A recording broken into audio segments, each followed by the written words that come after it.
Hello and welcome to all to our new channel Amazing Maths with Dinesh. Please subscribe and share our channel to explore your knowledge and other one also. Thank you. आज हम सीखेंगे वर्गमूल निकालने की नई विधि जिसका नाम है अभाज्य गुणनखंड विधि या जिसको हम कहेंगे square roots by prime number factorisation. अभाज्य गुणनखंड विधि। सबसे पहले मैं आपको बताना चाहूंगा कि अभाज्य संख्याएं होती कौन सी है और अभाज्य हम किसको कहते हैं। देखिए, आपने छोटी कक्षा में छठी में भी सीखा है। अभाज्य संख्याएं वे संख्याएं होती है जो या तो एक से विभाजित होती हो या फिर अपने आप से विभाजित होती हो। जी हाँ, या एक से या फिर अपने आप से जो संख्या विभाजित होती है उसे कहते हैं अभाज्य संख्याएं। जिस तरह से देखिए, सबसे पहली हमारी सबसे छोटी जो अभाज्य संख्या है वो है 2, जो किसी से भी भाग नहीं होती सिवाय एक या फिर अपने आप से। उसके बाद हमारी संख्या आती है 3, सिमिलरली 5, सिमिलरली 7। उसके बाद 9 के ऊपर यदि हम देखें तो जो 9 है वो 3 या 9 3 से विभाजित हो सकती है, इसीलिए ये जो संख्या है ये अभाज्य नहीं है। ऐसी संख्याओं को हम भाज्य संख्याएं कहते हैं। 11 नहीं कटती है, 13 नहीं कटती है, हाँ जी 15, 5 तिये वेरी गुड, ये 3 से भी कटती है और 5 से भी कटती है। 1 और 15 से तो कटती ही है, लेकिन यदि इनके सिवाय किसी और से कटती हो कोई संख्या तो वो अभाज्य नहीं बल्कि वो संख्या भाज्य होती है। तो ये था हमारा भाज्य और अभाज्य संख्याओं का ज्ञान। अब हम इस अभाज्य गुणनखंड की विधि से किस तरह से वर्गमूल निकालते हैं ये देखते हैं। आइए देखते हैं, एक एग्जाम्पल की सहायता से हम इसको समझेंगे किस तरह से हम अभाज्य गुणनखंड विधि से स्क्वायर रूट निकालते हैं। मान लीजिए हमें स्क्वायर रूट निकालना है 100 का, मींस स्क्वायर रूट ऑफ 100 का वर्गमूल हमने निकालना है। तो सबसे पहले हम क्या करेंगे, क्योंकि अभाज्य गुणनखंड विधि है तो हम इसके पहले गुणनखंड करेंगे। किस तरह से गुणनखंड होते हैं ये आपने बहुत अच्छी तरह से पहले भी सीखा है। हम इसको 100 के गुणनखंड स्टार्ट करेंगे। सबसे पहले हम काटेंगे इसको 2 से, 2 पंजे 10 और 0 यहां से आ गई। ये आपको ज्यादा बताने की जरूरत नहीं है, आप भली भांति परिचित है, जस्ट आपको नॉलेज के लिए बता रहा हूं। अब ये 2 से नहीं कटता तो हमने इसको 5 से काटा और ये 5 से काटा, ये हमारा समाप्त हो गया। अब जब 100 का वर्गमूल की बात आती है तो इसका मतलब है कि 100 के ऊपर स्क्वायर रूट का क्या है, चिन्ह, जो आपको मैंने कल भी पिछली वीडियो में बताया था। तो 100 का वर्गमूल 100 के जो गुणनखंड आए उसको हम इस तरह से लिखते हैं, मतलब we can write 100 as prime factorisation like this. हमने 100 को फैक्टराइज कर लिया and factorisation can be written in this form. 100 को हमने इस तरह से गुणनखंड में कर लिया। When we have the square root we have to make pairs of them. हम 2-2 के जोड़े बनाएंगे इस तरह से और इस तरह से, और जब पेयर बन जाता है तो स्क्वायर रूट उसके ऊपर से हट जाता है और ये जोड़े में से एक बाहर आ जाता है एंड आंसर विल बिकम 10। हम कह सकते हैं कि square root of 100 is equals to 10। ये हमारा आएगा आंसर। ये कौन सा मेथड था? This is the prime factorisation method to find square root, या अभाज्य गुणनखंड विधि से हमने क्या निकाला, वर्गमूल निकाला। अब हमारे पास नई संख्या है 8100 या 8100। इसका हम गुणनखंड करेंगे अभाज्य प्राइम फैक्टराइजेशन 2 से करेंगे। 2 4 जा 10, 1 के लिए 0, फिर 5 और फिर 0। ये आप डिवाइड कर सकते हो। 2 से यहां पर 20 आ जाएगा और ये 25 हो जाएगा। अब क्योंकि यहां पर 5 है तो 2 से ये डिवाइड नहीं हो सकता, तो हमने 3 के लिए भी नियम पढ़ा था। What is the rule by divisible by 3? 5 और 2 7, 7 और 2 9। ये संख्या 9 से कट 9 इसका सम आता है तो 3 से कट जाएंगी, तो हम 3 से करेंगे। 6 तिया 18, 1 बच गया और आपके पास 2 आ गए, 7 तिया 21 और 5 तिये 15। 7 और 5 12, 12 और 6 18, ये दोबारा 3 से कट जाएगा। 3 दूने 6, 3 दूने 6 और 5 तिये 15। अब देखिए ये दोबारा से 9 हो रहा है तो 3 से कट जाएगा। 7 तिया 21 और 5 तिये 15, फिर 3 से कट जाएगा आपके पास 25। फिर अब ये 3 से नहीं कटता तो इसको हम 5 से काटेंगे और यहां पर हम इसको 5 से उड़ा देंगे। इस तरह से हमारे पास 8100 के प्राइम फैक्टराइजेशन के रूप में क्या क्या हमें मिला, 2 into 2 into 3 into 3 into 3 into 3 into 5 into 5। ये हमारे पास फैक्टर हो गए। अब हमने पेयर बनाने हैं इसके, इस तरह से पेयर बनेंगे। पेयर में से एक बाहर आएगा, पेयर में से एक बाहर आएगा, पेयर में से एक बाहर आएगा, पेयर में से एक बाहर आएगा। इसको हम मल्टीप्लाई करेंगे। 5 3 जा 15, 15 3 जा 45, 45 2 जा 90। तो हम कह सकते हैं कि 8100 का जो वर्गमूल आया वो अभाज्य गुणनखंड विधि से या प्राइम फैक्टराइजेशन विधि से कितना आया, 90। This is our answer. जैसा कि आपकी स्क्रीन पे दिखाई दे रहा है कि 252, 29, 25 या जो भी अन्य कौन सी संख्या से हम गुणा करें या भाग करें कि पूर्ण संख्या प्राप्त हो। या हम कह सकते हैं कि find the list number which has to be multiplied और divided by these numbers to get a perfect square. तो इन क्वेश्चंस को हम किस तरह से करेंगे, आइए देखते हैं। सबसे पहले हम लेते हैं पहली संख्या, दैट इज 252, 252। 252 को ये कहता है कि किस संख्या से हम गुणा करें कि वो पूर्ण वर्ग बन जाए। Let us check. पहले हम गुणनखंड करेंगे अभाज्य गुणनखंड विधि से। 2 से किया 2 एकम 2, 2 दूने 4, 6 दूने 12, 2 से फिर किया 6 दूने 12, 3 दूने 6, 3 से किया 3 दूनी 6, 3 एकम 3 और 3 से किया, और इस तरह से हमने 252 को गुणनखंड के रूप में लिख लिया। अब हमने स्क्वायर रूट 252 के स्क्वायर रूट में इस तरह से इसके जो फैक्टर्स थे वो सभी लिख लिए, 2 into 2 into 3 into 3 into 7। Now अभी तक हम देख रहे थे कि जिस भी संख्या का स्क्वायर रूट हमने निकाला उसके पेयरिंग पूरी तरह से अच्छी तरह से हो रही थी, लेकिन यहाँ पर पेयरिंग नहीं हो रही है। देखिए 2 इंटू 2 इसका पेयर हो गया, तो 3 और 3 इसका भी पेयर हो गया। तो पेयर होने के लिए कौन बच गया हमारे पास, 7। देखिए बहुत इंटरेस्टिंग है, यहाँ पर 7 एक ऐसी संख्या है, हमारे पास एक ऐसा नंबर है जो कि 252 को परफेक्ट स्क्वायर या वर्गमूल जो है वो नहीं बनने दे रहा है।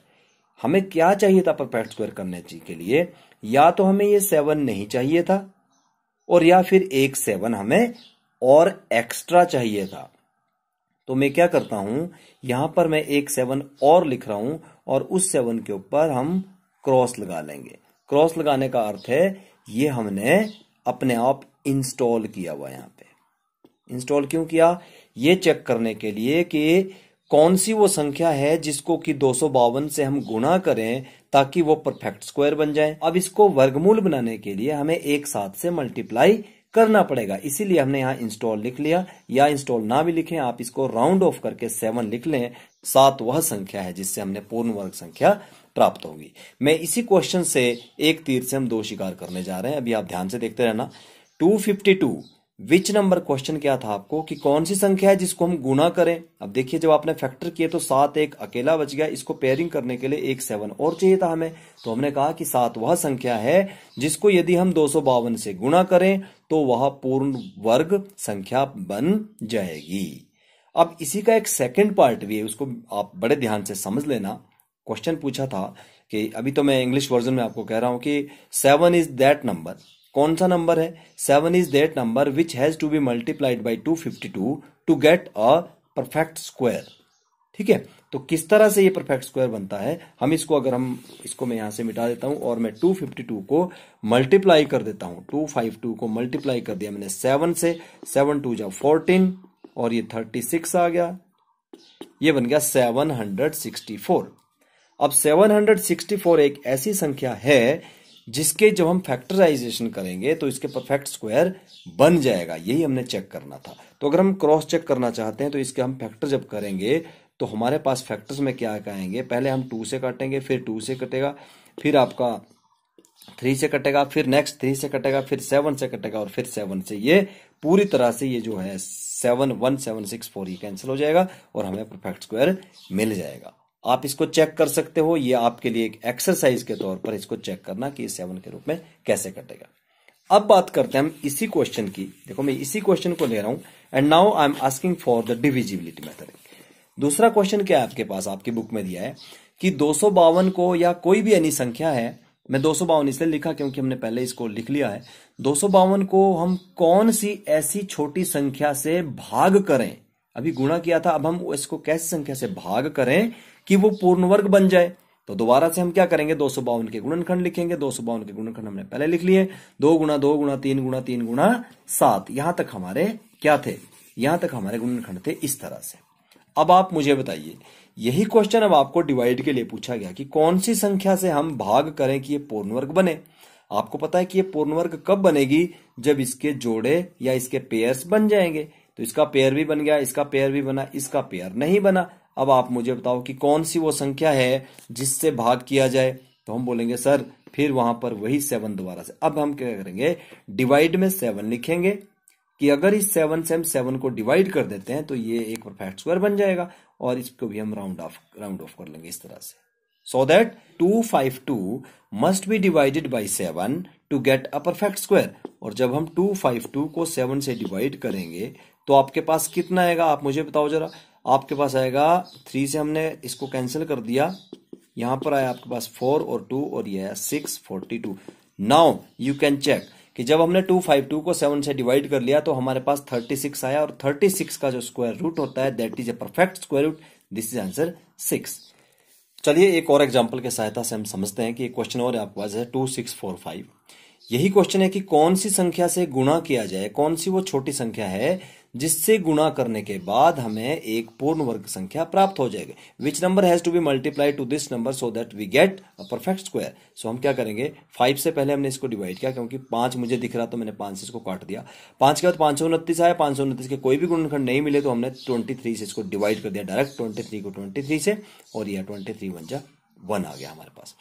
अब हमने देखा जब इसके गुणनखंड हमने लिखे, हमने प्राइम फैक्टराइज किया इसको, 5 इंटू 23 इंटू 23, 23 तो एक परफेक्ट स्क्वायर बन सकता है, मतलब जोड़ा बन चुका है। लेकिन जोड़े में कौन अटक गया, 5, तो हमें क्या चाहिए, एक 5 और चाहिए। तो मैं इसको ऐसे ना लिखकर मैं इसको ऐसे भी लिख सकता हूं कि ये 5 मेरे पास ऑलरेडी था, और मैं क्या लिखूंगा, एक 5 यहां इंस्टॉल किया, और हमने यहां पे राउंड ऑफ किया, और हमने लिखा कि 5 is that number which must be multiplied to this to get a perfect square. हम 5 वह संख्या है जिसको हम 2645 से गुणा करें हमें पूर्ण वर्ग मिल जाएगी। इसी तरह से अब इसी क्वेश्चन को मैं डिवाइड, जो हमारा अगला क्वेश्चन है उसमें भी देख रहा हूं, 2645 जो है 2645 को कौन सी संख्या से हम डिवाइड करें कि हमें परफेक्ट स्क्वायर मिले। तो जब हमने इसके फैक्टराइजेशन किए इस तरह से, वही फैक्टर हुए, इसका पेयर बना। पेयर किसका नहीं बन रहा है, पेयर नहीं बन रहा है 5 का, तो हमने क्या किया, एक 5 से इसको डिवाइड करना पड़ेगा। And we will say that if 2645 divided by 5, जो नंबर यहां पर आएगा वो होगा आपका परफेक्ट स्क्वायर। तो मल्टीप्लाई होके वो नंबर बड़ा हो जाएगा और डिवाइड होके वो नंबर छोटा हो जाएगा, बट दोनों के दोनों नंबर कैसे होंगे, परफेक्ट स्क्वायर। आइए इसी को एक और लास्ट एग्जांपल से हम समझते हैं और इसको पक्का फाइनल कर लेते हैं कि हमें ये क्वेश्चन समझ में आ गए। देखिए आपकी स्क्रीन पर एक क्वेश्चन दिखाई दे रहा 396 को हमने क्या किया कि कौन सी ऐसी संख्या होगी छोटी से छोटी जिससे हम मल्टीप्लाई करके इसको हम परफेक्ट स्क्वायर बना सकें। तो अब आप इतने सक्षम मुझे लग रहा है हो चुके होंगे कि आप डायरेक्ट यहां गुणनखंड से भी चेक कर पा रहे हो। देखिए जिस तरह से ये पेयर बन चुका है, ये पेयर बन चुका है, तो कौन ऐसी संख्या जो पेयर नहीं बनी, दैट इज 11। तो हमें क्या करना पड़ेगा, 11 इज दैट नंबर, 11 एक ऐसी संख्या है जिससे यदि हम इस संख्या को मल्टीप्लाई करें तो हमें परफेक्ट स्क्वायर मिल जाएगा। यदि इसी क्वेश्चन को हमें डिवाइड में चेक करना है कि कौन सी वो संख्या है जिससे डिवाइड किया जाए, तो वो भी आपकी कौन सी है, 11 है, कि यदि 11 यहां पर नहीं होगा तो ये परफेक्ट स्क्वायर बन जाएगी। तो हमें क्या करना पड़ेगा, 396 को 11 से क्या करना पड़ेगा, divide, and we will get the perfect square number. Same इसी तरह से इस एग्जांपल में 124 को 2 से 2 6 12 इस तरह से किया। अब देखिए ये परफेक्ट स्क्वायर बन चुका है, ये नहीं बना, तो 31 वो संख्या है। हम ये भी कह सकते हैं कि 31st is that number which must be multiplied to 124 and 31 is that number which must be divided by 31 to get a perfect square. मतलब कहने का मतलब क्या है कि यदि हम इन दोनों का परफेक्ट स्क्वायर रूट बनाना चाहते हैं एनी वन संख्या लेकर, तो हमारे पास क्या होगा, हमें 31 से इसको मल्टीप्लाई भी करना पड़ेगा और उस संख्या को 31 से डिवाइड भी करना पड़ेगा, so that we can get the whole perfect square.